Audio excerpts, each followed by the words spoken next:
லோகேஷ் கனகராஜ், ரஜினிகாந்த் அவர்களுடைய கூட்டணியில் பிரம்மாண்டமாக கூலி திரைப்படம் உருவாகியிருக்கு.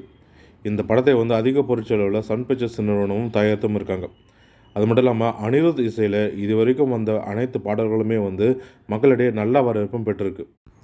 இந்த திரைப்படத்தில் சூப்பர் ஸ்டார் ரஜினிகாந்தோடு இணைந்து ஸ்ருதிஹாசன், சத்யராஜ், உபேந்திரா, சௌபின் ஷாகிர், நாகார்ஜுனான்னு பல உச்ச நட்சத்திரங்களும் இந்த படத்தில் நடித்திருக்காங்க.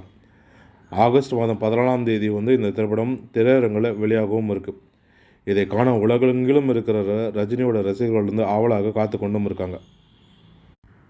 இந்த நிலையில் தான் கூலி திரைப்படத்தோட வசூல் குறித்து சுவாரஸ்யமான ஒரு தகவலும் வெளிவந்திருக்கு. அதாவது கூலி திரைப்படம் 1000 கோடி ரூபாய் வசூல் செய்யுமான்னு தமிழ் சினிமாவில் வசூல் செய்யும் முதல் திரைப்படமாக 1000 கோடி வசூல் செய்யும் முதல் திரைப்படமாக இந்த திரைப்படம் விளங்குமா அப்படின்னு ரசிகர்கள் கேள்வியையும் தொடர்ந்து எழுப்பிட்டும் வராங்க. இதற்கு காரணம் கூலி திரைப்படம் பாலிவுட்டில் இருக்கிற மல்டிப்ளக்ஸ் திரையரங்களில் வெளிவந்தால் கண்டிப்பாக உலகளவில் இந்த திரைப்படம் 1000 கோடி வசூலிக்கும்னு எதிர்பார்க்கப்படுது. ஆனால் கூலி திரைப்படம் 8 வாரங்கள் கழித்து ஓடிடி அக்ரிமெண்ட் போட்டால் மட்டுமே பாலிவுட்டில் இருக்கிற மல்டிப்ளக்ஸ் திரையரங்களில் இந்த திரைப்படத்தை வெளியிட பாலிவுட்டில் அனுமதிப்பாங்க. இந்த நிலையில் தற்பொழுது கூலி திரைப்படம் 8 வாரங்களுக்கு பிறகு தான் ஓடிடி அக்ரிமெண்ட் போடப்பட்டிருக்குன்னு தகவல்களும் வெளிவந்திருக்கு.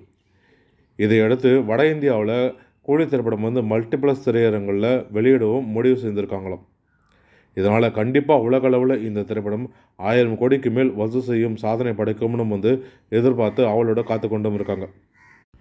பொறுத்திருந்து பார்க்கலாம் இந்த திரைப்படம் இந்த சாதனை படைக்குமா, தமிழ் சினிமாவில் சாதனை படைக்கும் முதல் திரைப்படமாக இந்த கூலி திரைப்படம் விளங்குமான்றதை பொறுத்திருந்தும் பார்க்கலாம். மேலும் தமிழ் சினிமா தொடர்பான இது போன்ற சுவாரஸ்யமான தகவல்களுக்கு தமிழ் சினிமா யூடியூப் சேனலை பார்க்கலாம். நன்றி, வணக்கம்.